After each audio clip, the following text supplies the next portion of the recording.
이걸 보시면서 독자들이 그럼 앞으로 10년은 뭐냐 이걸 물어보실 것 같아요. 그러니까 그게 그게 진짜 저거 한데 제가 이제 보고 있는 건 어쨌든 전기차나 그 전장 부품 쪽이나 이런 것들, 그다음에 그거를 서포트하는 비메모리 반도체나 우리나라에 살 수 있는 거 그런 것들.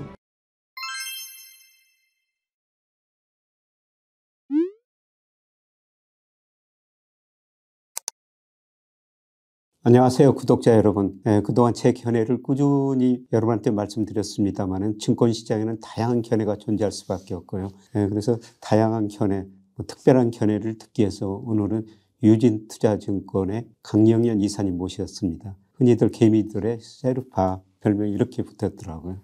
강 이사님, 우선 귀한 시간 내주셔가지고 고맙습니다. 영광입니다, 교수님. 불러주셔서 감사합니다. 이 책 최근에 내셨죠? 살 때, 팔 때, 벌 때. 네. 저도 한번 쭉 읽어보고 왔습니다. 근데 그 에필로그 부분에 무주식이 상팔자. 저 부모님이 처음에 주식 투자하시는 걸 굉장히 반대하셨다면서요? 반대 많이 하셨습니다. 교수님 어떠셨습니까? 처음에 주식하실 때 더 심하지 않으셨어요? 저는 저 부모님이나 저나 자식 키울 때 그냥 네 인생은 네 거니까 네가 알아서 해라. 저도 그렇게 컸고요. 제 애들한테도 그렇게 키우고 있습니다. 그래서 요새 부모님이 TV에도 많이 나오시고 그다음에 유튜브에도 많이 나오시고 이 책 보시면은 야, 우리 아들 주식 투자하는 거 정말 잘하셨겠다. 잘했겠다. 이런 말씀 안 하십니까? 그렇죠. 한 10년 전부터 이제 그건 20년 전 얘기고 10년 전부터는 주식하는 것도 괜찮은 것 같다. 이제 요거를 이제 좀 갖다 드렸고. 그렇죠. 요거에 이제 하고 여유롭게 이제 좀 해드리고. 처음에는 걱정 많이 하시더라고요. 또 월급쟁이가 돈 그렇게 벌어서 그렇게 쓰면 어떻게 하냐. 집도 사고 해야지. 엄마 집을 샀어.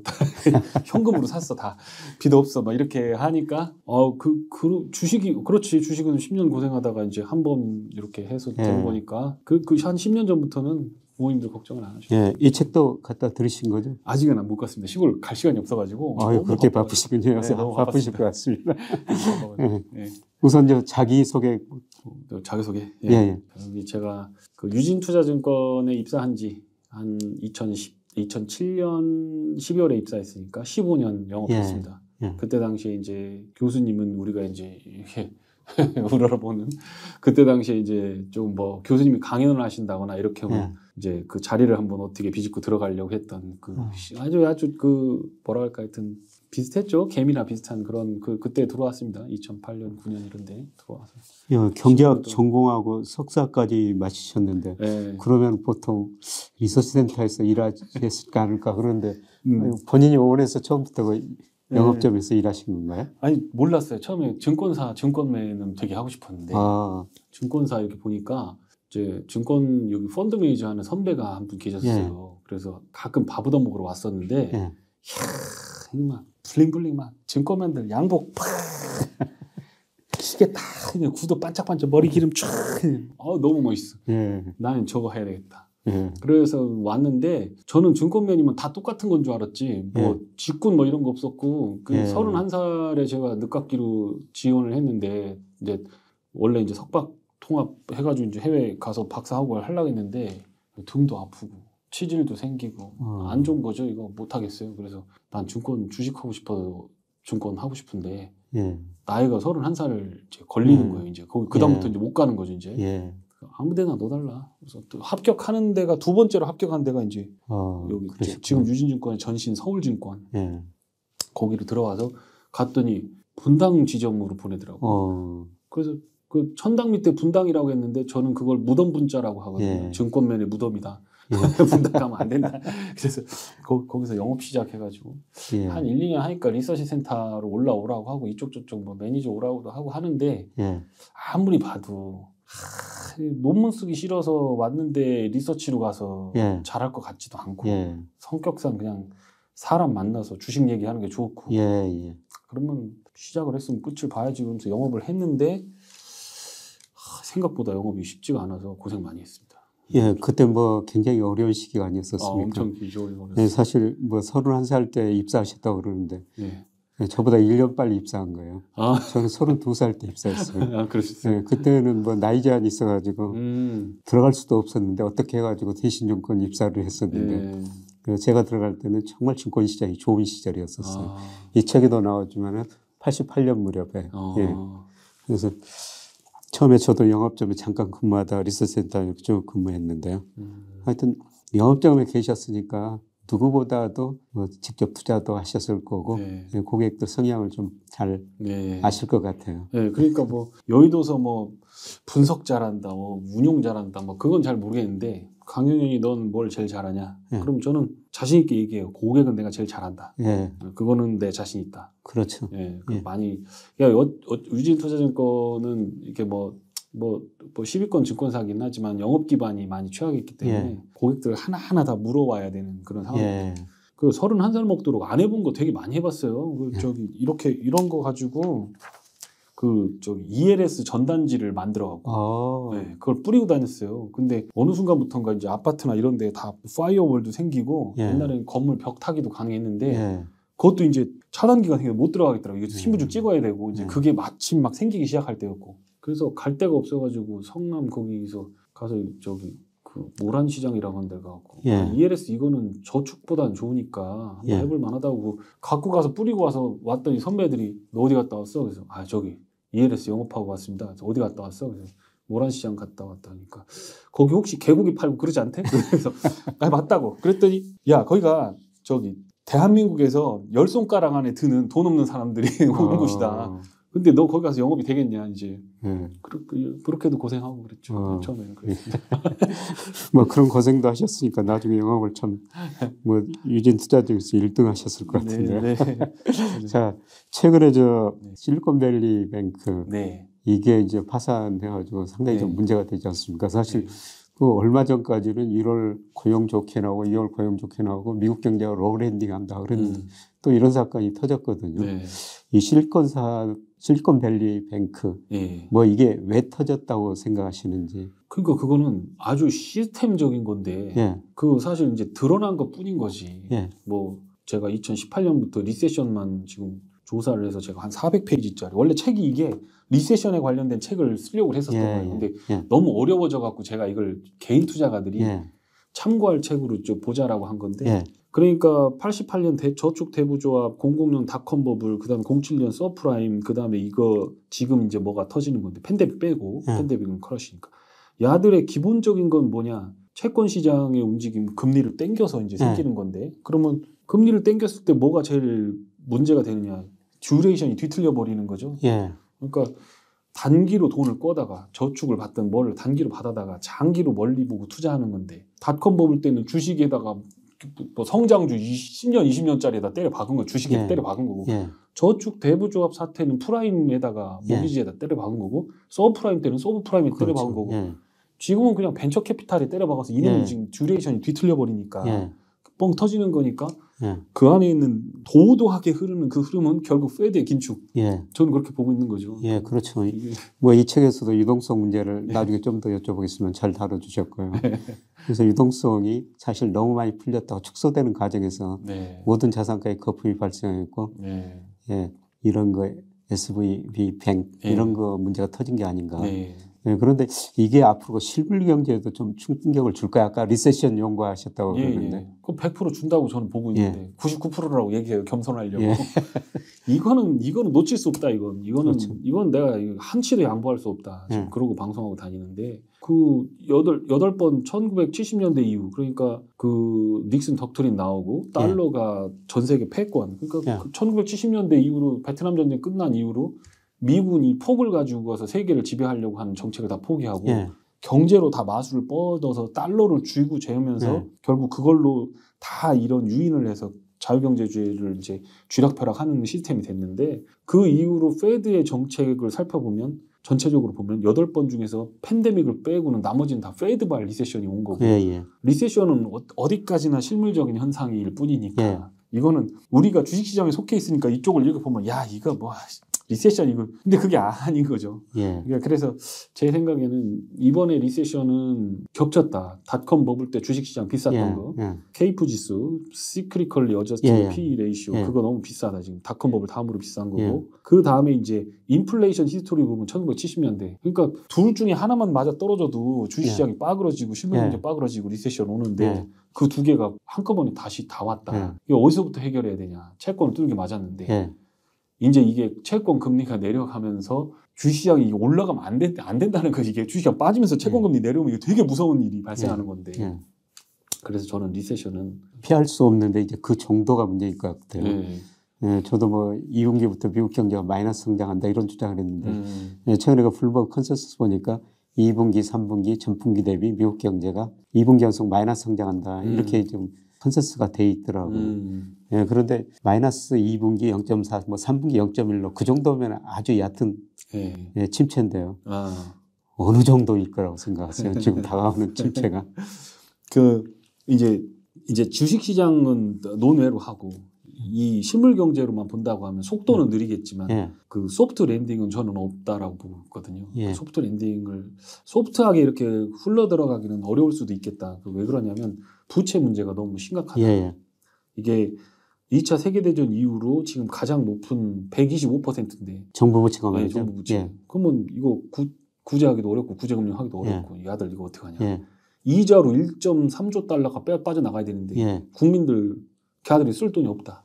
그게 일단 1차적으로 그렇고 소비가 지금 잘 되고 있는 것들은 크레딧 카드 그다음에 정부 보조금 때문에 그런 거다. 이거는 트릭이다. 이건 소비 지표 믿으면 안 된다. 그럼 세이빙스가 되거나 저축이나 이런 것들이 받쳐줘야 되는데 3개월 후면 이것도 소진된다. 그렇죠. 익세시브 리턴, 익세시브 세이빙스로 보면 그러면 투자가 돼야 되는데 금리 올리면 소비하고 투자가 다 빠그러지는데 일단 지금 이 SV뱅크의 실리콘밸리 뱅크의 이러한 류의 은행들의 파산의 문제점에 가장 핵심에 있는 게 투자가 안 되는 거죠. 듀레이션이 긴 것에 대해 돈을 때려 박질 않는다는 거죠. 그렇죠. 웨이티드 에버리지 코스트 오브 캐피탈이 폭증을 하니까 IPO가 확 줄어들고 그쪽으로 돈줄이 확 막혀버리니까 거기에 대출을 하거나 투자를 하는 것들이 다 망가지는 거예요. 이 구조가 지금 나오고 있는 건데 그렇다고 하면 투자 망가지고 소비 망가지고 ISM 제조업 지표 망가지고 이제 남은 거 고용하고 부동산밖에 남았는데 부동산하고 주식은 자산 시장이니까 제일 마지막이고 고용 남았는데 고용도 보면 대형 펌들 큰 회사들 해고 숫자가 늘어나고 있는데 근데 도대체 왜 실업률이 이렇게 낮냐 이게 고민이었거든요. 근데 찾았어요. 이게 왜 그런지 알았어요. 이게 건설 시장 때문에 그런데 건설 허가 면적하고 건설 착공 면적은 금리를 팍 뛰기 시작하면서 확 꺾어졌거든요. 근데 건설 진행 컨스트럭션 언더 컨스트럭션은 계속 유지하고 있는 거죠. 이제 보통 그 시차가 6개월 정도 되는데 6개월 만에 거꾸로 줘야 되는데 얘는 이렇게 되는 게 그래서 왜 이게 이렇게 되니? 그러면 집이 부족해서 그렇다 뭐 얘기할 수 있는데 보니까 2020년에 허가 받아놓고 공사 1년 중단하다가 이제 와갖고 이거 밀린 거 그냥 한꺼번에 다 처리하는 거죠. 그러니까 결론적으로 얘기하면 앞으로 9월 정도 되면 이 부동산 시장 고용 시장 악화까지도 확인이 가능하다. 그러면 그 전에는 지수가 오르든 경제가 좋은 신호를 내든 말든 그거는 저의 입장에서 봐는 위로 올라오면 이건 깎고 잡는 거에 대한 어떤 그런 게 아니겠나 이렇게 생각하고 있습니다. 뭐 말씀드렸지만 제가 보기에도 소비가 증가하기 어려운 환경이고요. 그다음에 미국 기업 투자도 미국 기업들이 은행에서 빌린 돈, 그다음 채권 발행한 돈 보니까 GDP 대비 49%로 가급 평균보다 훨씬 높더라고요. 이런 걸 보면서 소비뿐만 아니라 투자도 별로 안 되겠구나 이런 생각이 들어가지고 미국 경제가 제가 생각하기에는 좀 심각한 침체가 오지 않을까 저는 그런 생각을 했었습니다. 그래서 한번 여쭤본 거고요. 그러면 이제 문제는 FOMC도 다음 주에 열리잖아요. 지금 뭐 골드만삭스 올리겠다고 전망했는데 이번에 동결. 그 다음에 다른 데도 다 올리는 폭을 축소했더라고요. 얼마 전까지는 0.50% 올리겠다. 근데 0.50% 올린다고 전망한 데는 하나도 없어요. 금리를 0.5%를 하다 그러면은 그거는 너무 변칙적이고 그거는 올리려면 지난번에 0.5를 올렸어야지. 지금 0.5를 올린다. 그러면 그건 안 맞고 내부 데이터로 보면 실물 경제가 투자, 뭐 고용 뭐 이런 데에 있어서 겉으로 보는 헤드라인은 나쁘지 않지만 속으로는 곪고 있기 때문에 저는 50bp는 말도 안 된다. 예. 그래서 채권 찍었거든요. 채권 샀습니다. 이번에 엊그저께 해갖고 잘 사셨네요. 이거 해피 이렇게 된 건데 그래서 저는 그건 아니라고 생각하고요. 25bp 올려야 된다. 그래야 시장 버틴다. 만약에 여기서 동결해버리거나 하다가 다음 FOMC에서 금리 인하 뭐 어쩌고 이래버리면 주식시장 빠그러진다. 예. 그러니까 페드가 금리를 여기서 진짜 내리는 게 과연 정말 좋은 신호냐라고 봤을 때 경제학에서 나오는 합리적 기대 요걸로 봤을 때는 이건 완전히 죽자는 신호다. 예. 그래서 저는 금리 인상이 25bp 맥시멈 아니면 동결. 예, 그러고 나서 3개월 이내에 일단 QT 하는 것부터 멈추고 나야 금리를 어떻게 하지 않습니까? 그러니까 지금 보면 그거 참 애매한데 그 순서가 한번 애매한데 3개월 이내에 QT에 대해서 발언을 나올 거는 같다. 그러니까 저 6월이나 9월 되기 전에 일단 6개월 안에는 일단 QT에 대해서 얘기가 나올 것 같고 그러고 나서 이제 금리를 건드리지 않을까 생각하고 있습니다. 그래서 저는 뭐 좀 전에부터 다른 사람들하고 좀 빨리 올 4분기부터 금리 인하할 수 있다. 뭐 이런 전망을 했는데 조금 지켜봐야 될 것 같습니다. 근데 요새 이 사건이 SVB 사건이 어느 정도 파장이 심한가 거기에 따라 다르고 또 물가도 우리가 관심 있게 쳐다봐야 되는데요. 당장 오늘 저녁에 또 소비자 물가가 발표되고 물가에 대해서는 뭐 어떻게 전망하신가요? 네, 그 물가 일단 추세를 오늘 전망 오늘 전망 해주셔도 좋고요. 일단 막 어떤 지표에 대해서 예측하거나 이런 건 전 잘 못하는 그런 건데 추세는 일단 내려가는 게 맞겠죠. 그리고 내려가는 속도가 빠를 것 같습니다. 굿즈 같은 경우는 제조업 같은 경우는 원자재나 이런 것들 그다음에 ISM에서 미리 발표가 되지 않습니까? ISM에서 나오는 프라이스 그다음에 그 딜리버리 타임이나 원자재 관련된 구매 거를 같은 걸 보면 이제 지금은 우리가 인플레이션을 걱정할 때가 아니라 경기 하방이 어디까지 내려갈 거냐를 걱정해야 되는 시기인 것 같다. 그래서 이제 저번에 PCE 0.6 나왔을 때 왜 그거 갖고 시장이 그렇게 난리가 없어 피우지. 그거보다 더 중요한 게 이제 이 리세션인데 이게 실물 경제가 빠그러지면 이건 그다음부터 이건 인플레는 페드가 잡겠다라고 마음 먹고 나서 한 번도 안 잡힌 적이 없는데 그냥 갖다 놓고 금리 땡겨버리면 그냥 물가 잡혀버리는데 그래서 저는 이번에 물가는 되게 좋게 나올 것 같다. 생각했던 것보다 훨씬 낮게 전망 나오게 나면서 시장을 환호할 수도 있는데 그 이면에 있는 물가가 낮아짐으로 인해서 발생할 수 있는 경기 침체 우려에 대한 건 이제 전면적으로 부상될 가능성이 있다고 보인다. 그렇게 생각하고 있습니다. 그래서 미국 실질 금리가 마이너스인데 그게 정상화되기 위해서는 금리가 올라야 하는데 금리는 오를 만큼 올라 있는 거 결국 물가 상승이 떨어져야 되는데 결국 그게 경기 침체다 이런 의미가 되겠죠.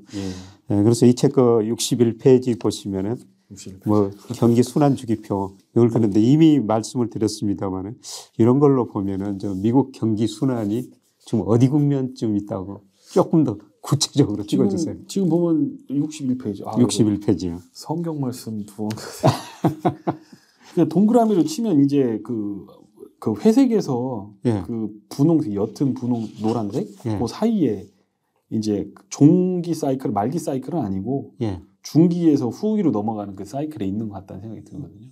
그렇죠. 살짝 고점 찍고 이제 넘어가고 있는 것 같은데 정확하게는 모르겠습니다만 일단 경제 LSI, LEI 같은 거 리딩 이코노미 인덱스나 이런 것들은 많이 안 좋지 않습니까? 근데 저도 미국 경제 전망하면서 너무나 경제 변수가 급변해 버리거든요. 그래가지고 미국 경제 침체율을 구하는데 그 0에다가 0.5 이렇게 됐다고 금방 어느 달 또 1로 가버리거든요. 미국 경제 지표는 정말 탄력적이에요. 미국 사람들은 참 합리적으로 반응을 하더라고요. 그래서 이거 전망이도 어렵고 사실 지난번 경기 순환은 주기 보면은 그 수축 국면이 2020년 3, 4월 2달 뿐이었거든요. 역사적으로 가장 짧았죠. 그렇죠. 그렇게 재정적 통화 정책을 많이 썼다는 건데요. 근데 이 책을 보면서 제가 정말 꼭 우리 투자자들한테 꼭 하고 싶고 저도 늘 이런 이야기를 하는데요. 희망은 전략이 될 수 없다. 그래서 저는 금융시장에서는 희망을 이야기해서는 안 된다고 생각하고 있고요. 정말 데이터에 기초해가지고 현실을 평가하고 미래를 예측해야 된다고 생각하는데 여기서 희망은 전략이 될 수 없다 이런 말씀하셨거든요. 네. 여기에 대해서 조금 더 자세하게 말씀해 주시죠. 네. 이렇게 보면 개인 투자가들이 안타까워서 제가 많이 하는 부분이거든요. 예. 주식을 갖고 있는 사람은 올랐으면 좋겠고, 예. 박사님도 그런 거 많이 느끼셨겠지만, 예. 어렵다, 앞으로 위험하다. 그러면 막 댓글 키보드 워리어들 와갖고, 야, 이런, 막 이렇게 되잖아요. 근데 그게 사실은 매크로를 하는 이유가 뭘까? 난 주식만 하고 싶은데. 예. 근데 제가 깡통을 찾던 2번, 진짜 피 터지게 정말 깡통을 찾던 2번이 리만 브라더스 때랑 그 닷컴 버블 때거든요. 근데 그게 정말 뭐랄까 하여튼 감당하기 힘든 그런 어려움이었거든요. 그러니까 이게 매크로는 다치지 않기 위해서. 그러니까 뭐 이걸 가지고 뭐 원자재를 거래한다거나 국채를 거래한다거나 지수 ETF를 할 수도 있지만 결국엔 방어할 안 맞으려고 이 가드를 올리려고 이제 이걸 해서 이거 조심은 이런 거가 있으니까 좀 조심하고 우리 좀 적당히 현금도 좀 준비하고 배분주 좀 잘하자 이제 이런 건데 이제 그분들한테는 예를 들어 5천만 원 갖다가 찍어놨는데 3천만 원 됐다. 근데 이거 1년 안에 이거 다시 살아나야지만 자기 인생이 고롭지 않으니까 이거를 갖다가 대출을 받는다거나 추가 자금을 집어넣어 가지고 지수 올라라 이제 기도 매매를 이제 하는 거죠. 그래서 저도 오프라인 주문을 내면 손님들이 막 몰려다니면서 예탁자산 늘어나고 제가 수십억 원의 연봉을 벌 수 있겠더라고요. 근데 문제는 뭐냐면 이 전화 통화하면서 시간을 많이 쓴다. 2번째는 내가 주문을 내고 나서 그 양반들한테 이거 사십시오라고 했는데 뷰가 바뀌어버리면 빨리 바꿔야 되는데 그렇죠. 이게 자기 안에 이게 어떤 확증 편향이 계속 강화되면서 그냥 맞고 터지는 거예요. 그래서 다 포기하고 그러면 내 인터넷에서 이걸 할 테니 나 망보는 사람 시켜주십시오. 그래서 막 연봉 많이 받다가 이렇게 막 쭉 이제 제가 이제 소프트 랜딩을 바라면서 이제 제 연봉이 소프트 랜딩을 이제 하고 있었던 건데 그런데 이제 그때 되면서 많이 느꼈죠. 나도 이렇게 내 상황에 맞게 시장을 해석하고 있었구나. 말씀하신 대로 데이터를 놓고 지금 데이터 나오는 걸 보니 이거는 조심해야 될 때고 이건 진짜 위험한 때인데 야 그래도 제롬 파월이 가만히 있겠어? 야 그래도 지금 돈이 이렇게 많이 풀렸는데 이게 주가 빠지겠어? 심지어는 되게 디테일해요. 야 애플이 빠지겠냐 테슬라가 빠지겠냐 17,000에서 나온 얘기들입니다. 다 그렇죠. 일드 커브 인버전이 나온다거나 금리 인상을 한다고 테이퍼링을 한다고 해도 제롬 파월이 안 한다고 그랬잖아. 이게 왜 네가 왜 이런 소리를 하냐. 근데 그 데이터 이면에 보면 이미 그렇게 될 수밖에 없는 스토리들이 다 만들어져 있었는데 그거를 우리가 희망으로 자꾸 전략을 짜다 보니까 죽는 거죠. 그래서 이제 그러면 이 말을 꼭 해줘야 되겠다. 희망 갖지 말고 냉정하게 보고 전략적으로. 그때 주로 이제 보셨던 거 데이터들이 있을 거 아니에요. 그 몇 가지만 좀 소개해 주시겠어요? 제가 그 25bp일 때, 25bp, 50bp 지중금리가 그때일 때 이거 500bp까지 올린다 이거. 제가 처음 보는 보급형 전문가일 때 이제 등판할 때 이제 가가지고 500bp 딱 하고 왔더니 지금은 이제 강칠천 이렇게 됐는데 그때는 이제 500bp 좀 그러니까 구독이 아니라 이거 뭐야? 이거 보는 청취자 조회수가 4만인데 욕이 4만 개. 욕이 4만 개. 그렇게 됐었거든요. 근데 그때 봤던 게 실업률입니다. 페드의 정책은 실업률 필립스 곡선 그걸로 가는 건데 실업률 그 페드 제롬 파월이 와서 연설을 할 때 제 느끼는 생각은 테이퍼링도 없고 금리 인상은 생각도 없다라고 할 때 그 사람들이 봤던 거는 07년도 그다음에 80년도 그 실업률 회복 사이클을 보고 있는 것 같았습니다. 그래서 그걸 보고 있었는데 21년 9월 달부터 그 회복 그러니까 실업이 됐다가 회복되는 속도가 21년부터 오는데 이거는 그동안에 그려졌던 회복 속도보다 가장 빠른 속도로 움직이고 있었고 그래서 금리를 어디까지 올릴 거냐라고 했을 때 그 테일러 룰을 제가 찾아서 공부한 게 생각이 나서 테일러 준칙으로 가서 봤더니 지금 대충 뭐 2.5%, 2.2%에서 2.5%를 중립금리라고 보고 거기다 대서 대충 계산해봤더니 5.5 나오더라고요. 잘 보셨네요. 그래서 5%로 깎았어요. 50bp 깎아 강세론자라고. 그렇게 해서 깎아서 가지고 얘기했는데 댓글로 막 키보드 워리어들한테 엄청 다구리 당하고 이렇게 했는데 그때 실업률을 봤습니다. 실업률. 지금도 실업률을 보고 있습니다. 실업률과 페드는 여태까지 보니까 고용시장과 부동산 시장 이 두 개를 가지고 정책을 취한다. 그래서 그게 가장 중요했던. 예. 이 그림에도 이 책에도 실업률하고 채권 주식 수익률 쭉 그려놔가지고 비싸게 그래가지고 저도 관심 있게 봤었습니다. 그런데 그때 실제로 그 영업점에 계셨으니까 고객들한테 좀 주식 줄이자 이런 말씀을 하셨을 것 같은데 했습니다. 그때 고객 반응들이 어떠했었나요? 처음에는 반신반의했고 그때 저는 어떻게 했냐면 2019년까지 주식만 했거든요. 근데 2018년에 금리 인상이 들어오면서 그때부터 제가 준비를 했어요. 그래서 그때 이제 이거는 인버스를 좀 찍어야겠다. 미국이 케이프가 팍 뛰기 시작해서 인버스 찍어야 된다. 그래서 증권사한테 얘기했더니 미국 계좌가 없대. 근데 앞으로 3개월 있다 준비가 된다는 게 영업을 해야 되는데 돈을 빼라 일단. 돈을 빼고 기다리라고 하시고 그래도 주식은 할만했거든요. 타닥타닥 단타라도. 그렇게 해서 처음에는 2019년 때 이제 러시아 셰일가스가 좀 붕괴가 될 것 같아서 그거를 외환으로 바꿔서 달러로 바꿔서 셰일가스가 붕괴될 경우 업체가 붕괴될 경우 피해를 보는 지수를 보니까 러시아 2000이 있더라고요. 그래서 그걸 지수 인버스가 있어요. 인버스를. 그걸 가지고 1040원에 바꿔갖고 들어가자고 했죠. 근데 처음 해보는 거잖아요. 우리 고객들도. 그러니까 안 해요. 안 하고 있다가 그게 17불, 16불에서 21불 왔다 갔다 하다가 그게 24불, 25불 되니까 따라 붙더라고요. 그랬는데 그게 75불까지 올라갔습니다. 팬데믹 터져갖고. 그러고 나서 이제 터지고 나서 아무래도 은값이 너무 싼 것 같으니까 은 잡자. 은 엔비디아 잡고 이런 식으로 해도 좀 했고 이게 이제 자리를 바꿔보면 그러니까 꼭 주식만이 답은 아니에요. 그렇죠.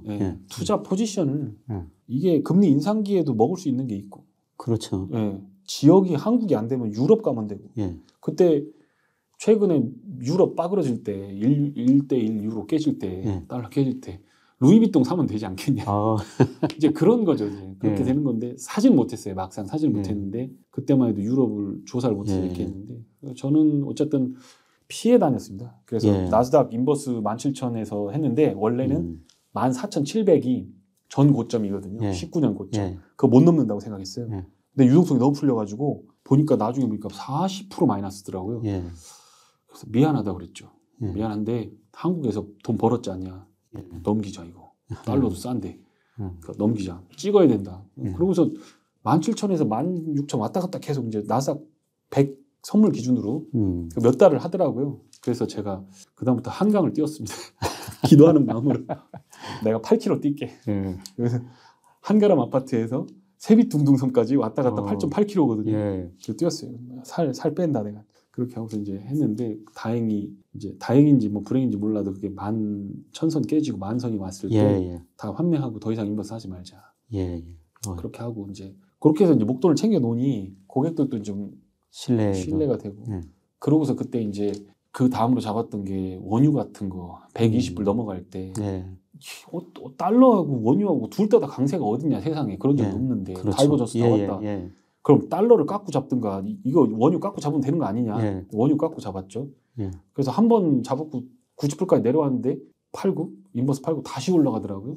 다시 잡으라고 했더니 거기서 그러니까 처음에 잡으라고 할 때는 10%도 안 잡더니 그 다음에는 한 50% 잡고 그렇게 잡고 그 다음에 이제 천연가스 같은 거 천연가스가 10불 이렇게 될 때 그 환산해 보니까 360불 원유하고 같더라고요. 세상이 망하든가 천연가스가 망하든가 둘 중에 하나인데 이거 표준 정규분포로 가면 저쪽 테일에 있는 5시그마 6시그마 되는데 이거 없던 거다. 이거 지구상에 없던 가격이다. 깎고 잡자 했더니 천연가스 인버스도 그 콜드라고 그래가지고 KOLD 있더라고요. 2배짜리 이거 잡자. 그게 2불까지 자면서 그게 저도 3번 매매했는데요. 그게 500% 최근에 500%로 심하겠고. 그 이제 잡는 게 이제 국채. 너무 싸다 이거. 미국이 망하면 미국만 망하냐. 다른 애들 다 망하냐. 외환 보이고 있는 애들 다 망한 건데 안 망한다 이거. 그래 4%면 이건 땡큐다. 또 찍고. 근데 주식은 이제 지수를 본다라고 해서 주식이 꼭 같이 가는 건 아니지 않습니까? 그렇죠. 그러니까 지수가 올라간다고 해서 내 주식이 같이 올라가는 확률이 그렇게 높지 않거든요. 그렇죠. 그래서 유상증자부터 시작해서 현금 물음표 분석, 그 다음에 뭐 기업 내용, 이게 성장주 불륜지, 가치주 불륜지 애매하고 막 이런 것들이 나오면서 이게 주식을 샀는데 타이밍이 안 맞으면 밑으로 내려오면 한 번 더 사야 되는데 그게 자신이 없는 거예요. 그래서 그러면 주식은 방법 없다. 현금 비중을 많이 높이고 예. 채권 들어가고 예. 현금 비중 높이고 그냥 20-30%의 돈만 가지고 주식 타닥타닥 하자. 그리고 예. 종목들 따라 붙어서 타닥타닥 했는데 그게 뭐 먹고 깨지고 뭐 하다 보면 뭐 그렇게 크게 뭐 돈이 안 됩니다. 아까 원유 인버스 이야기했습니다만 사실 저도 유가가 $120 갈 때 그 원유 인버스를 샀는데 그 주요한 이유는 저는 우리 코스피가 국제유가에 선행하더라고 구리가에도 선행하더라고. 우리 주가 떨어진 거 보고 원유 인버스 한번 산 적이 있고요. 예. 최근에 저도 뭐 작년 9월부터 채권 사시라고 권유 드렸고 예. 최근에 또 채권 금리가 약간 오르니까 또 두 번째 기회를 주고 있다. 이런 말씀을 드리고 있는데 그러니까 지금 우리 강의사님 말씀하신 주식뿐만 아니라 다양한 우리가 상품에 투자해야 된다. 이런 말씀을 드리는 것 같습니다. 예. 예. 그 다음에 이 책 보면은 이제 매수 매도 이게 제목이 살 때 팔 때 벌 때. 예, 벌 때. 그래서 살 때 팔 때 그러는데요. 여기 보면 인트로 부분에 그 18페이지, 25페이지 주로 이런 말씀을 써놨던데요. 절대 법칙은 없고 원칙. 예. 그러니까 법칙하고 원칙은 어떤 식으로 어떻게 다릅니까? 그러니까 쉽게 하면 이거 참 다 제가 교수님 앞에서 이렇게 좀 애매한데. 그러니까 법칙은 만류인력의 법칙이라고 하지 만류인력 원칙이라고 안 하지 않습니까? 예를 들어서 5일 이동평균선이 그러니까 주가가 상승하는 추세에서는 주가가 5일, 10일 장기 이동평균선을 차례로 밟고 올려 부채꼴 모양으로 그렇죠. 펴지는 이건 법칙. 이건 무조건 법칙이죠. 이건 수학적으로 대수 법칙이니까. 그건 그럴 수밖에 없어요. 그려놓은 것 뿐이니까. 근데 이거를 교묘하게 바꾸는 거죠. 그러면 정배열난 종목을 사면 먹는다. 이렇게 바꾸는 거죠. 그러니까 주가가 올라가고 내려가는 건 결국에는 80%의 상관관계를 가진 실적이 좋아지고 그러니까 유동성이 좋아지는가 이익이 좋아지는가 둘 중에 하나를 해야 되는 건데 차트가 좋아져서 올라간다라고 이제 이걸 하는 그거가 굉장히 많은 사람을 다치게 한다는 거죠. 그렇죠. 그래서 제가 예전에 한 방송국에다가 그러면 차트쟁이하고 나하고 같이 방송 갖다 집어넣어라. 싸우게. 네, 파이터. 불독이 돼갖고 한번 싸워보자. 그런데 이제 방송국 형님이 아직 아닌 것 같다. 그러니까 그거는 사실은 법칙이긴 한데 그걸 바꿔버리면 정배열이 된 주식을 매수하는 걸 갖다 놓고 이걸 기술적 분석의 필승 법칙 이렇게 붙여버리면 그러면 이제 이게 사기가 돼버리는 거죠. 근데 예를 들어서 나는 정배열이 된 종목만 매수를 하는 것을 원칙으로 한다. 이거는 노 프로블럼인 거죠. 자기가 결정한 거니까.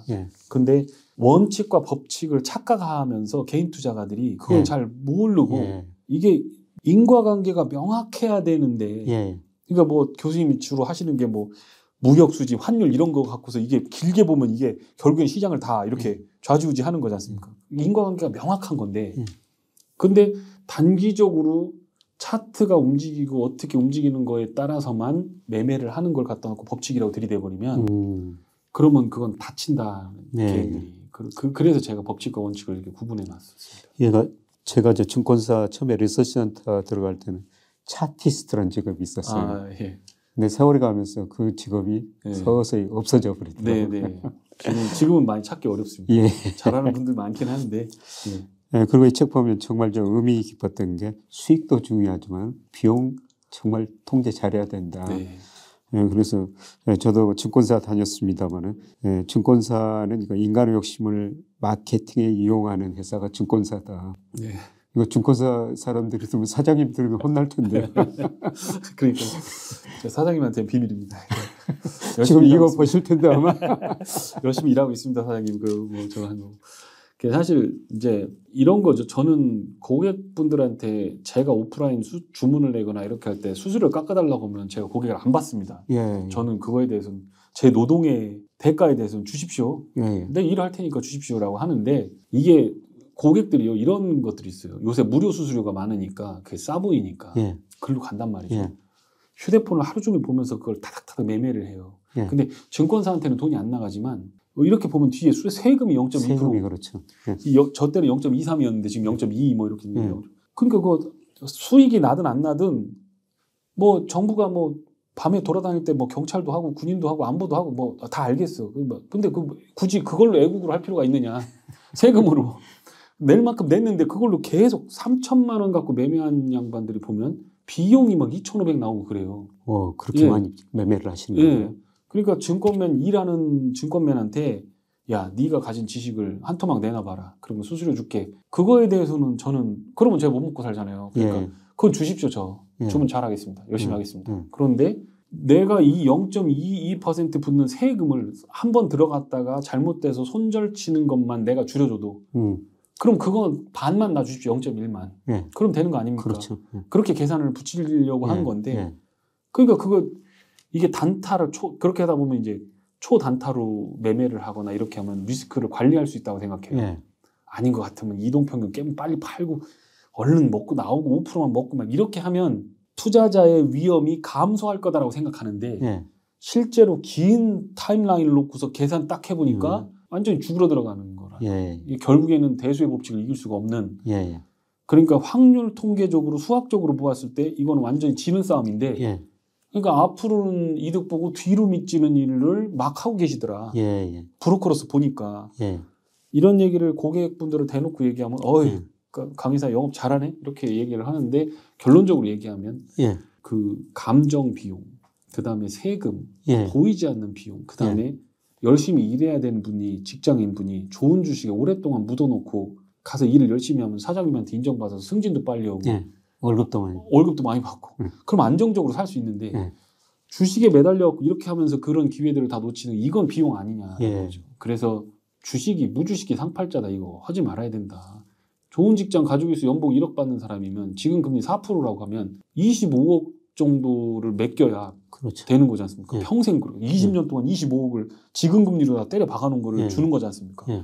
그래서 사장은 무슨 죄냐고. 그 1억씩 줘가면서 25억씩 주는, 그 이자 주는 것만큼 주는 건데, 걔는 와갖고 맨날 그 3천만 원 놓고 따닥따닥 해가면서 그 1년에 100% 벌어봐야 3천만 원인데, 나는 그거에 3.3배를 주는데, 얘는 내일은 안 도와주고 주식만 한단 말이죠. 이건 사장님한테 너무 안 맞는 말이다. 그래서 일 열심히 하시고, 자기 상황에 맞는 전략을 택하되, 대수법칙적으로 이길 수 있는 싸움을 가자라고 하면서 비용 통제에 대해서. 여기서도 저도 늘 이야기하고 있는데 근로소득이 정말 중요하다. 주식에서 한 달에 300만 원 벌기 힘든데 우리가 일하면 300만 원 벌 수 있다. 진짜. 뭐 이런 글이 딱 나와가지고 고개 끄덕끄덕했습니다. 자, 우리 주가가 사실 88년에 한번 오르고 또 장기적으로 박스권 보이다가 또 2,000 돌파하고 또 한 10여 년 박스권 보이다가 지금 3,000 돌파하고 지금 또 박스권에 진입한 것 같은데요. 그래서 강 이사님이 여기다가 레인지 매매 이런 이름을 좀 붙였어요. 그 레인지 매매에 대해서 좀 소개해 주시죠. 제가 좀 정말 죄송스럽긴 하지만 제가 그 레인지 매매의 창시자, 여의도의 문익점, 레인지 매매를 보면 이제 제가 문익점 정도 되는 건데요. 죄송합니다. 그게 뭐냐면 어쨌든 한국은 제조업 기반이기 때문에 뭐 캐펙스가 크게 투자가 된다거나 뭐 이런 상황이 아니라고 하면 이익이 나고 줄고 하는 거에 대한 어떤 바운더리가 있고 일정 수준 이하로 빠지면 이렇게 인프라 좋고 금명성실하고 뭐 은행 잘 돼 있고 한 나라를 누가 버리겠냐. 갔다가 공장 또 돌리면 돈 나오는데 그러니까 어느 정도 올라가면 목에 차는 거고 이익 마진이 막 뚜껑이 열리는 게 아니고 그럼 밑으로 내려가면 어느 정도 내려가면 또 밟을 수 있고 지수상으로는 박스권이 계속 왔다 오니까 적어도 위에서는 좀 많이 줄이고 밑에서 사고 하면 제가 해보니까 뭐 연간 50% 이렇게 버는 거는 ETF만으로도 충분히 가능하더라고요. 그래서 그거 괜찮다. 그리고 주식도 이렇게 우리가 다트를 던져서 한 점을 딱 맞추듯이 주식을 하시는 분들이 있는데 가격에 대해서 그리고 어떤 분들은 선으로 이동평균 선을 잡아놓고 그게 평균 가격대를 잡아놓고 하시는데 저는 그거를 시총의 레인지로 이렇게 딱 레인지를 딱 잡으라는 거죠. 이렇게 시총 1,800에서부터 2,200억 사이 여기서 내가 너를 모아가지고 너 1조 되면 팔게 이런 거.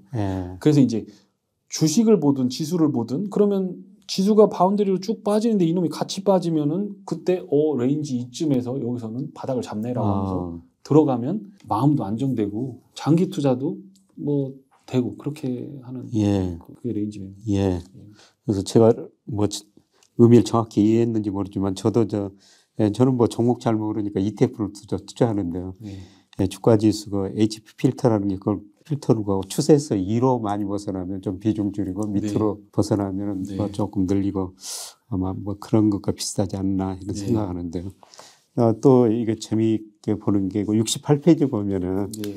우리 고구려고 수나라 신익 경로 예. 이때 우리 을지문덕 장군이 어떤 식으로 해서 예. 그 수나라 대군을 이겼는지 네. 이거 보고 참 재밌었고요. 네. 네, 그리고 이 책에도 있지만 그림 하나가 정말 많은 걸 설명해 줄 수 있다. 네. 네, 그런데 이 을지문덕 이게 전쟁 승리 네. 이걸 주시장에 어떻게 적용하시는 건가요? 그때는 이제 지표나 뭐 세상이 들어주려고 하진 않았으니까 나스닥 17,000인데 2만 3만 간다고 할 때니까. 네. 근데 이제 어쨌든 되게 큰 나라를 이긴 건데 네. 자기보다 나라 그때 고구려 전체 백성들 숫자가 350만에서 400만 추정인데 근데 쳐들어온 사람이 113만 3,800명 예. 정규 군만 예. 좌우 12군 중앙군 6개군 40개군 예. 출발하면서부터 끝까지 해서 첫 번째 병사에서 마지막 병사 출발하는데 960리 예. 북치면서 예. 그러면 그 뒤에 보급 부대부터 시작해갖고 막 소 달구지 끄는 사람까지 하면 한 200~300만 명 들어오는 건데 그게 밀고 들어오는데 그걸 우리 할아버지들이 다 막은 거죠. 야, 그래서 이게 가능한 일이냐 이게. 그래서 봤더니 그 준비를 오래오래 했던. 원래 배울 때는 살수대첩 그러면 청천강 거기 가죽으로 묶었다가 수공 작전 해갖고 좋은 아이디어로 이겼다고 이렇게 배우잖아요. 근데 조사해보니까 그게 아닌 거죠. 뼈를 깎는 아픔들이 있었고 들어오는데 1차적으로 고구려의 일단 군사들이 가갖고 들어오는 통로를 뒤통수를 칠 수 있는 어떤 거점 지역을 가서 먼저 선점을 하더라고요. 그러니까 수나라가 고구려를 먼저 침범한 게 아니고 고구려가 먼저 수나라를 침범했습니다.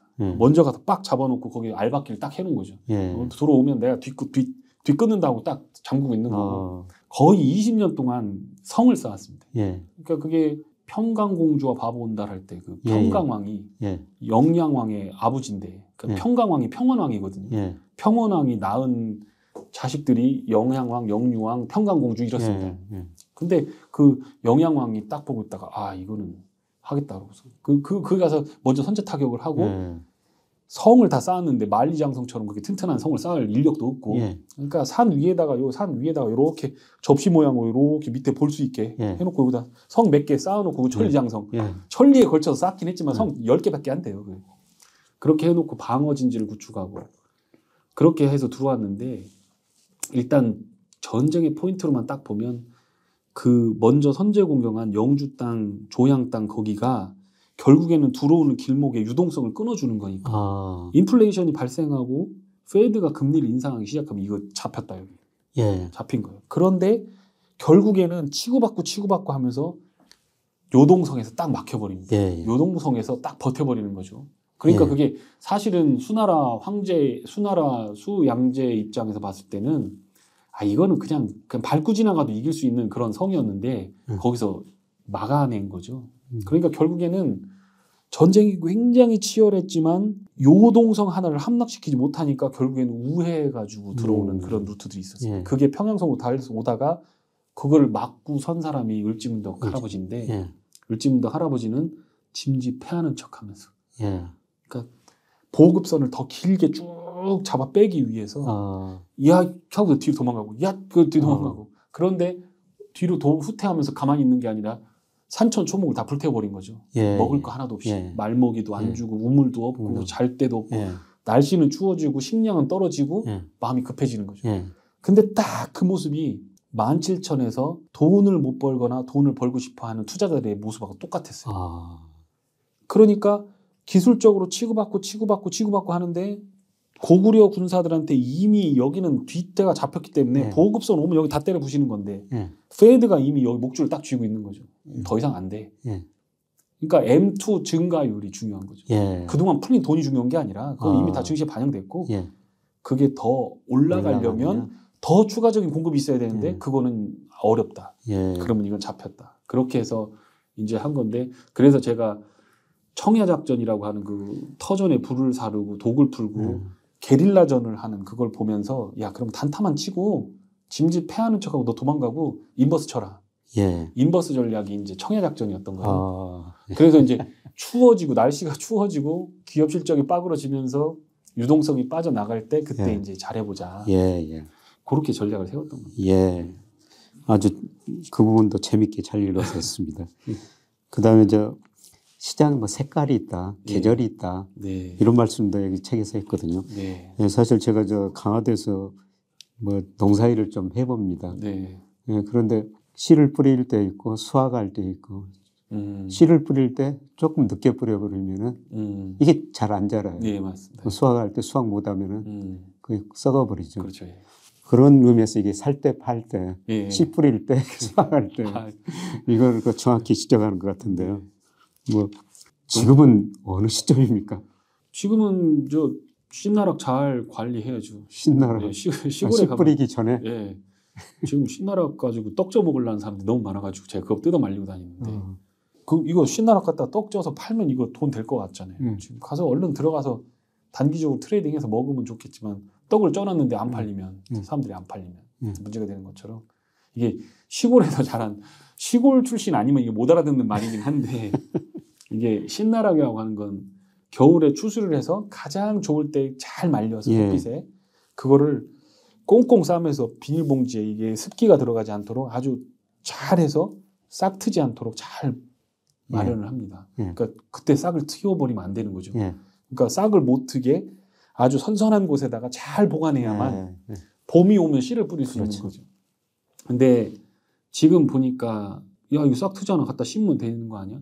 계절은 겨울로 들어가고 있는 상황인데 이제 투자자들이 그렇게 생각하는 거예요. 그래서 저는 지금 입장에서 보면 투자자들이 마음이 급해지고 그 다음에 뭔가 단기적으로 할 수 있을 것 같고 그런데 매우 큰 폭풍이나 계절의 변화가 오고 있다. 그래서 이런 과정에서 피할 수 있는 방법은 하나밖에 없다. 안전한 곳으로 채권이나 이런 거에 투자하고 현금으로 갖고 있어야 된다. 불과 1년 전에만 해도 현금 쓰레기라고 했거든요. 근데 지금 와서 진짜 현금 쓰레기라고 다시 한번 물어보면 그렇지가 않은 경우가 많습니다. 차라리 금이나 비트코인이나 할 줄 알면 하는데 그게 아니라고 한다면 지금은 어떤 면에서는 현금을 조금 보유하고 있어요. 리세션이 지나고 났을 때 제가 이제 할 게 없으니까 지점에 가서 이렇게 상장 기업 분석 책자 갖다 놓고 매출액 증가율, 영업이익 증가율, ROE, 그다음 부채 비율, 그다음에 유보율 이런 거 갖다 놓고 별표 동그라미 쳐가면서 다 그 상장 기업 분석 책자에 빨간 펜으로 막 다 해서 통과한 거, 성장률 나오고 한 것만 다 동그라미 쳐 딱 접어서 그걸 몇 년간 했더니 250개 정도밖에 안 되더라고요. 그것만 계속 하면서 준비하면서 느꼈던 부분이 뭐냐면 이게 리세션이 와서 너무 좋은 주식이 있는데 주머니에 보니까 빚밖에 안 남더라고요. 그래서 은행에 가서 돈 좀 빌려주시오 했더니 신용대출 정책이 바뀌었습니다. 그러니까 다른 말로 얘기하면 너 같은 놈한테는 돈 안 빌려줘 이거거든요. 네가 뭐 너 안 빌려줘 이거거든요. 신용도도 안 좋고 너 이미 주식회사 한번 망해갖고 너 지금 빚진 거 너 그거나 갚아. 이렇게 되는 게 리세션. 그러니까 리세션이라는 거를 증권시장적으로 완전히 직관적으로 해석한다면 정말 좋은 것들이 넘쳐나는데 살 돈이 없는 그때. 그게 리세션이라고 생각합니다. 그래서 저는 지금 그 리세션의 그 긴 겨울, 그게 짧을지 추울지 겨울지 어떻게 될지 모르지만 그 겨울을 지나는 토막의 늦가을 정도에 지금 들어와서 이제 추워지기 시작할 거다. 그래서 그 리세션을 좀 대비를 하는 게 맞다. 저는 농사일 할 때 그 토막 농부들 계시지 않습니까? 그분들이 씨 뿌리면 씨 뿌릴 때 됐나 보다. 그걸 보고 그러는데요. 그래서 이번에 지난주에 갔어도 언제 씨 뿌립니까? 모종 언제 심습니까? 그랬더니 5월 초에 이제 거기를 강화도는 좀 추우니까요. 그때 뿌린다고 그러더라고요. 그러면서도 어느 한 해는 그때 뿌렸더니 다음날 서리가 내려가지고 특히 고추 같은 건 서리만 맞아보면 아예 잘 안 큰데. 그래서 그런 거 리스크도 언제나 있구나. 그런 생각이 들었었는데 어떻죠? 우리 강 이사님이 씨 뿌릴 시기를 투자자들한테 잘 좀 노력해 보겠습니다. 해주시기 바랍니다. 자, 이제 좀 더 구체적으로요. 188페이지 가면은 이게 지난 거 1950년부터 유럽 주식 리프트 50 뭐 이렇게 해가지고 지난 거 10년간 미국의 판 기업이죠. 이런 것들이 엄청나게 올랐지 않습니까? 네네. 이렇게 10년 주기로 뭐 지역별로 그 상품별로 쭉 이렇게 어디가 올랐고 그랬는데 네. 이걸 보시면서 독자들이 그럼 앞으로 10년은 뭐냐 이걸 물어보실 것 같아요. 그러니까 그게 진짜 저거한데 지금 벤처 캐피탈이 터지는 것들만 본다고 하면 저는 그래서 이게 지금 되게 중요한 이벤트라고 보고 있거든요. 걔들이 뭘 들어갔겠느냐. 관성대로 그냥 들어갔을 거다. 그 중에서 향후 차기 성장 동력을 잡아놓고 이런 유동성 문제에 부딪히지 않는 애들은 살 거고 나머지는 다 부도날 거다. 그래서 리세션을 앞당기는 결과가 나올 거다라고 보는 거고 그러면 지금 누가 미래 기술이라든가 미래의 흐름을 내다보지 않고 팡 기업이나 그것과 연관된 기업 아니고 어디다 투자했겠느냐. 그러니까 오버캐파가 된 거고 그게 푹 축소가 되면서 흐름이 나오는 건데 제가 이제 보고 있는 건 어쨌든 전기차나 그 전장 부품 쪽이나 이런 것들 그다음에 그거를 서포트하는 비메모리 반도체나 우리나라에 살 수 있는 것 그런 것들 아날로그 반도체나 이런 것들 결국에는 사람들은 늙어가고 그다음에 노동 인구는 줄어들고 그러면 성장률은 낮아지고 그러면 로봇이라든가 우주라든가 그 중에서 뭔가 하나가 나오지 않을까. 그리고 헬스케어는 당연히 암의 정복 재수 없으면 200년 사는 그런 세상이 열리지 않을까. 호모 헌드레드가 나온 지 이제 불과 5년 10년 됐는데 한 10년 20년 있으면 호모 200 뭐 이렇게 그렇게 되지 않을까. 그러면 결국에는 바이오 중에서도 면역세포 치료제, 그 다음에 대사항암제 이런 쪽으로 가면서 좀 사람의 고통을 줄여주는 쪽으로 가지 않을까. 그리고 그냥 성장만 인구 구조로 성장만 본다면 지금 임플란트 업체들이 잘 되듯이. 저 임플란트 여기서 계속 하고 있어요. 아프시지 않으세요? 피도 많이 나고. 임플란트 같은 거 지금 교수님도 58년 개띠시. 58 개띠. 저희 장모님하고 같은 나이신데 훨씬 동안이십니다. 아이 무슨 말씀을?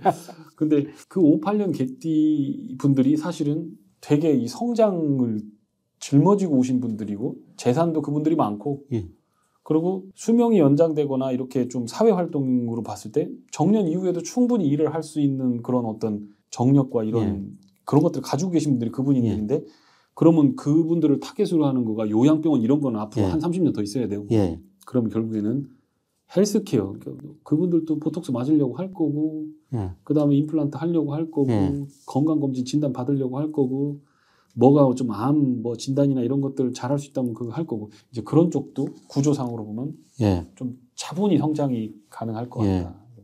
앞으로 크게 보면 전기차, 그다음에 그 일부 반도체, 그다음에 헬스케어 이쪽이 앞으로 10년간 성장을 주도할 거라고 말씀드렸습니다. 자, 주가 지수는 거의 박스권에 들어섰다고 보는데요. 정말 그 종목 선택이 중요하거든요. 올해도 뭐 정말 그 종목 간 차별화가 돼가지고 요새도 저도 주식 투자를 올해 좀 하는데 일부 종목은 엄청 오르더라고요. 다른 종목들은 안 오르는데 특히 그 지점에 계시니까 고객들 종목을 잘 선택해 주셔야 되지 않아요? 종목 선택 기준 같은 거는 여기서 202페이지에 종목 선택 기준이 몇 가지 나왔었는데 뭐 어떤 식으로 종목을 선정해가지고 고객들한테 권유하세요? 제가 그 대리 때는 대리 주가라는 게 있지 않습니까? 아시다시피 대리 때는 이제 물불 안 가리고 성공하기 위해서 그러니까 딱 봐가지고 1,000억짜리가 5,000억 될 것 같다. 그러면 고객들 다 탈탈 모아서 다 집어넣고 탐방 가고 가서 막 계속 정보 물어다 계속 하고 빠지면 담보신용 잡아 또 때려받고 그렇게 하면 1, 2년 만에 10배도 불어나요 계좌가. 그런 적도 많이 있어요. 근데 깡통 났는데 2달 걸려요.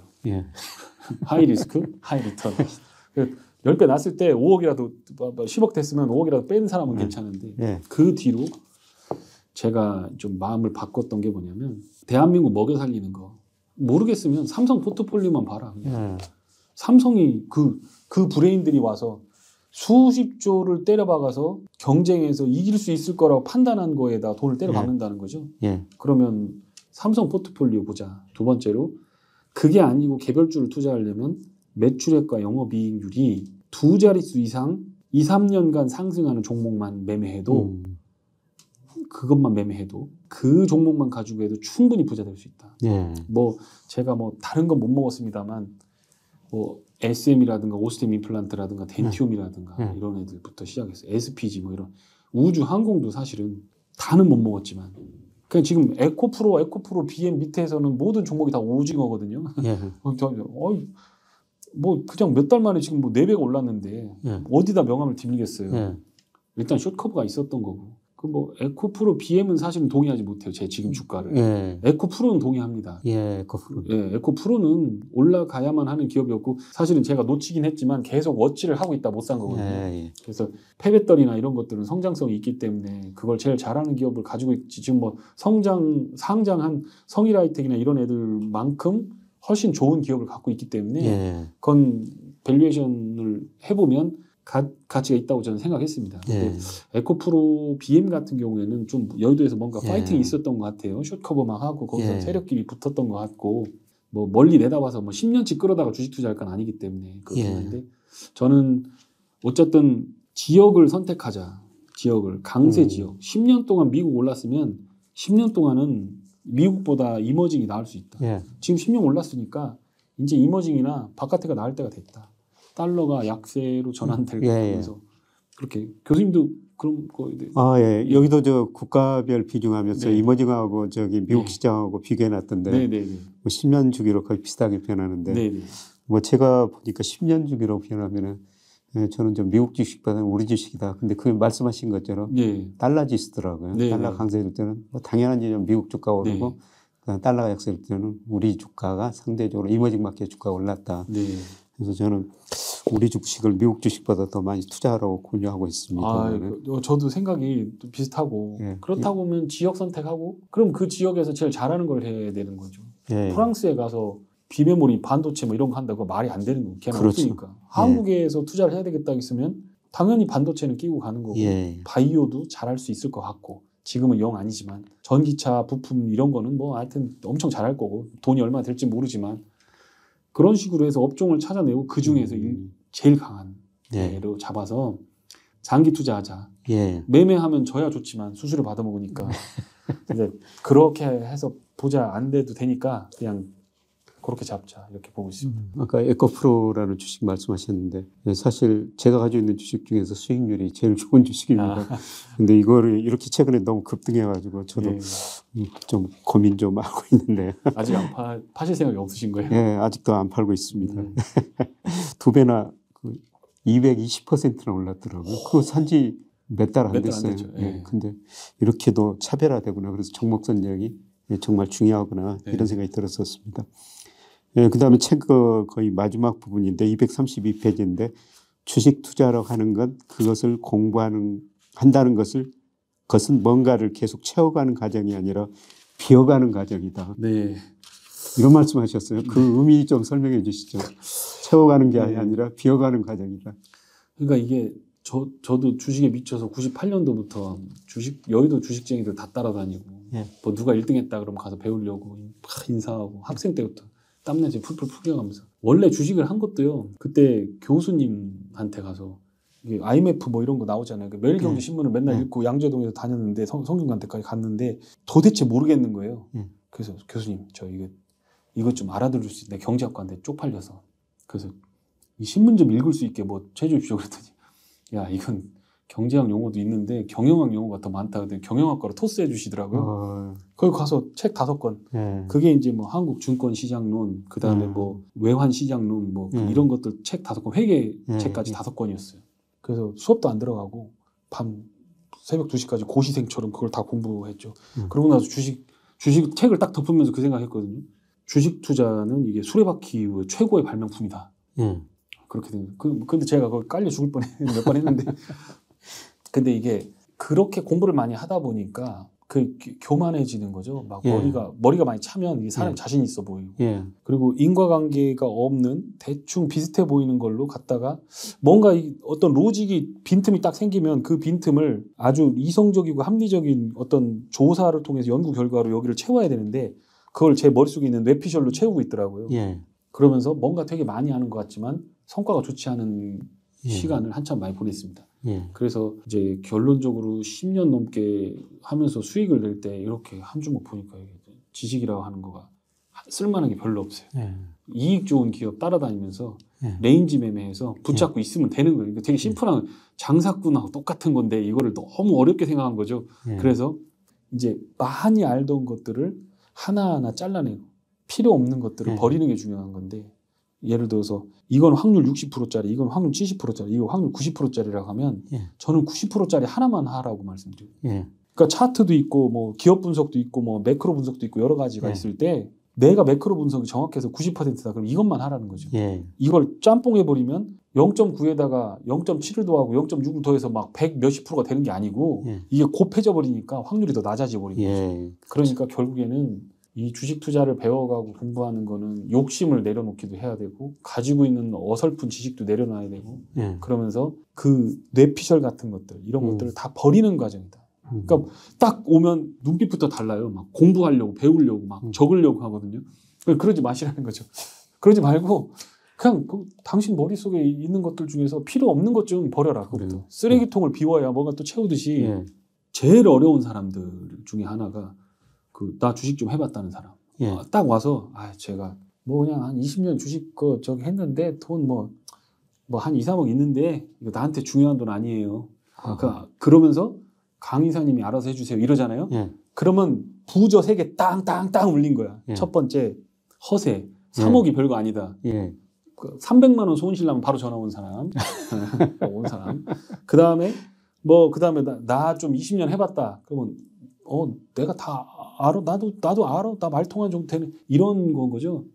그러니까 이게 어떻게 보면 고객을 거르는 노하우이긴 한데 그런 상황이 된다는 거죠. 그래서 제가 지금 그냥 느끼는 거는 이게 고객들하고 저하고 이렇게 교통을 하면서 계속 느꼈던 것들은 이제 제일 정말 무서웠던 사람들은 그런 사람들이고 이게 그 책을 읽는데 아무것도 모르는 사람 오히려 쉽고 한 권만 읽은 사람은 조금 더 어렵습니다. 예. 근데 정말 사람 환장하게 하는 건 그 한 권만 100번 읽은 사람.